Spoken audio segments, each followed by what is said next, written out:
If you hear the laughing in the background, that's my dog, first of all. So let's wait for her to finish here.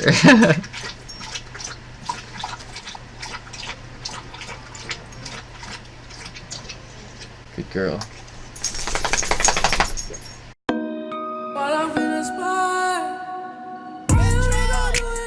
What's cracking, everybody? Hello and welcome back to Gaming 101 with Mr. Berger.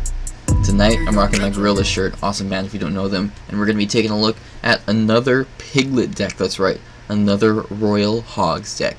These Royal Hogs are just ridiculous right now, guys. They're just, I'm seeing them in so many decks, and they're just so strong right now. That little tweak that they got made them so much more powerful, and they're finding their way into the meta in a ton of different archetypes. Generally though, I've seen them more in like kind of quick cycle-y decks, kind of as your major win condition, rather than like, you know, secondary or counterpart win conditions to like a Three Musketeers or something like that. But if you didn't see this already, make sure to check out the video that I did with the Three Musketeers Royal Hogs Royal Recruits deck not too long ago in the Royal Recruits Challenge. It was a good one, and so those Royal Hogs definitely have the potential to be placed in a lot of different decks. Not only these cycle kind of decks. Now this one isn't as quick as the deck that I shared the other day with the Royal Hog cycle deck that was like under 3 elixir, about 3 elixir or something like this. This one averages at 3.4, as you can see at the top there. Regardless, it is still relatively fast, and it plays more like a bait deck rather than like a cycle deck or something like that. So let's go ahead and talk about how I found this, some strategies behind the decks, you know, some basic opening moves and card replacements, and you know, basically the usual things that I cover in my videos.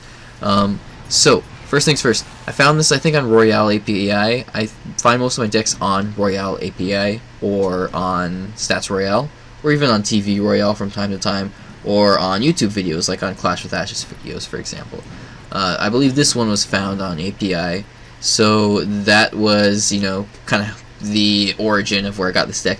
Now next time I'll make sure to keep in mind where I get the deck from, like the specific person who completed the 12-win challenge, or a few people who coined it or something like that, as I try to do from time to time. But tonight, just keep in mind that's where I found it. So this deck has an element of Zap bait. It's got the Bats and the Goblin Gang in it. Both of those cards are susceptible to Zap. It also has an element of Log bait with, again, the Goblin Gang and the Dart Goblin. So if they log your Goblin Gang, then you can more safely put down your Dart Goblin because they don't have their log in hand, and that's, you know, obviously the direct go-to counter, the positive trade for them. The Bomb Tower. Let's talk about the Bomb Tower and some of the other interesting cards in this deck, other than the Royal Hogs, of course. Now the Bomb Tower, as you probably know, got a tweak recently. It is in a sense a buff. Now the stats of the Bomb Tower actually got nerfed, so it's an interesting tweak, because what they did is they actually reduced the elixir cost, and it's 1 full elixir cheaper. Now, if you hear the laughing in the background, that's my dog, first of all. So let's wait for her to finish here. Now, although, as I was saying, it costs one less elixir, you know, it got a stat reduction, so it kind of balances out. But that 1 elixir reduction, I'm telling you, that's pretty significant. That really changes the interactions and just kind of the playstyle of a card.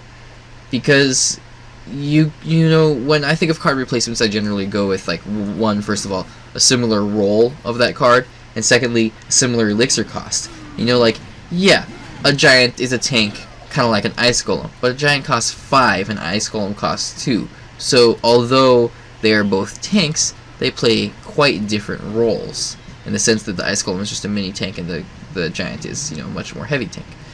So the role of the Bomb Tower is slightly changed because it's a lot cheaper. It doesn't do as much damage, it feels like. I can't recall exactly what they did to it off the top of my head, if they reduced the health, but it definitely got some nerfs as far as stats go. But that 1 elixir cost difference definitely makes a big enough difference for it to be very viewable. The Tesla also got nerfed, so I think the Bomb Tower is going to kind of find its way into the meta. You're going to be seeing it in some decks here and there. And it's really interesting when that happens, because they take these dead cards, these cards that you see in almost no decks that have ridiculously low usage rates, like the Bomb Tower, and they give them these tweaks. They did this with the Dark Prince, they did this with the Valkyrie, they did this with the Tesla. And all of a sudden, these cards become super meta. Valkyrie's in like every deck now.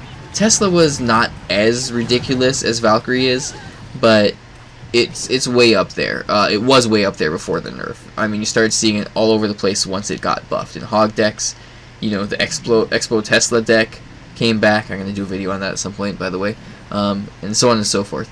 So that bomb tower, we'll see how it plays out, if it's going to become as popular as like the Tesla did, or if it's just going to kind of fade off after everybody gets over the initial like excitement of, oh hey, it got buffed, let me play that card, let me play the card that just got buffed, because it's got to be OP now since they buffed it, right?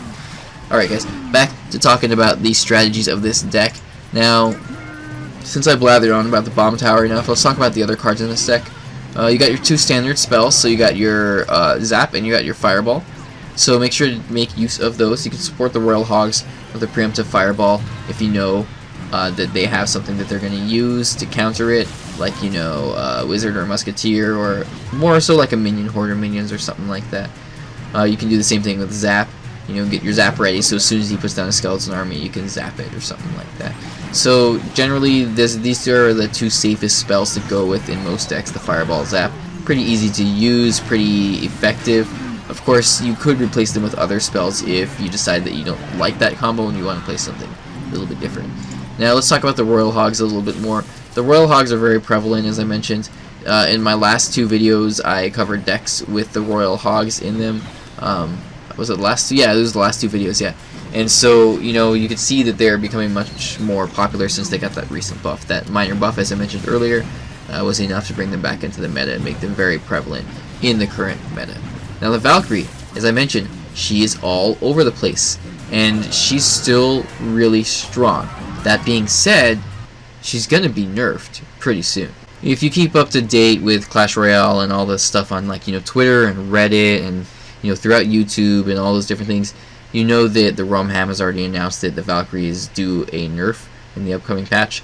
The idea was that they buffed the Knight in this most recent patch, and they thought, okay, maybe that will make it so that the Valkyrie kind of falls off the map a little bit, and the Knight becomes that major mini tank again, right? Now the Ice Golem, of course, has been here and there throughout, but it's more for like cycle decks. The Valkyrie is a little bit heavier, but she's just been so strong. She's been all over the place, so she's still really strong. So you can definitely still use her in this deck, but she will be nerfed soon, so keep that in mind. You may want to switch her out for something else in the future, depending on how hard that nerf is. I don't know what it's going to be yet, but I know that it's coming for sure. Alright guys, let's talk about opening moves and card replacements, and then that'll be it for this video. So for opening moves, generally I cycle in the back. Of course you can play reactively. I don't like opening with a defensive structure because it could just be elixir that goes to waste, or they could counter it with something really easy and long range like a Royal Giant or a Dart Goblin or something like that. But generally I would cycle like my bats, I would cycle my Dart Goblin, I would cycle my Valkyrie, or even my Goblin Gang in the back. Generally you can split the bats or the Goblin Gang. Of course you can't do that with a single unit, but you can do that with your swarm units like that. If you want to send them down a single lane you can, but doing the split push is usually a safer bet because then it has the opportunity to defend against whatever your opponent puts down, depending on whichever lane they put it in, because you'll have something on both lanes, right? So that's basically it for opening moves. I wouldn't open with the Hogs. I would save them for a little bit later, once you get an opportune time or an elixir advantage or something like that, and then send them in, generally in a single lane in this particular deck. Alright guys, card replacements. For bats, you could just go for another cycle card like Skeletons or Goblins or Spear Gobs. For Bomb Tower, you could do Tesla, but it was nerfed. You could go Inferno Tower if you wanted, or if you wanted to go something else that has like that cleave effect, you could run like a Wizard or something like that, or a Bowler if you really wanted, rather than the defensive structure. But my go-to replacement would probably be Tesla or Inferno Tower. The Dart Goblin, probably a Princess, that's the go-to replacement. Actually, more like the Dart Goblin is the go-to replacement for the Princess. But anyway, if you're not running Dart Gob, you could run Princess. You could also run something else that's kind of snipey, like a Flying Machine.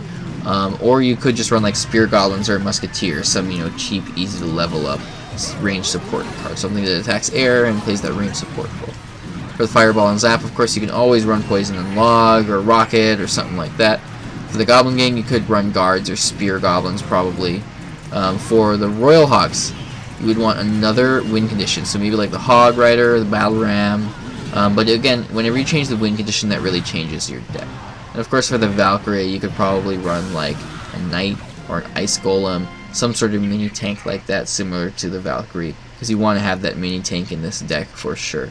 It is definitely a bait deck, so you want to try to bait out your opponent's spells and then profit by sending in your Royal Hogs supported with like your bats or your Goblin Gang or something like that. Alright guys, that is it for tonight's video. I always super appreciate you guys taking the time to check out the video. Don't hesitate to leave a comment. I always respond to all my comments, and it's really fun for me to interact with you guys on that level rather than just me talking at the screen. You know, it's cool to see people like being like, hey, this deck helped me out, or you could do this better, or so on and so forth. So if you have any questions, any constructive criticism, or any just general comments, don't hesitate to leave them in the comment section below. Thanks so much for watching, guys, and have a good night.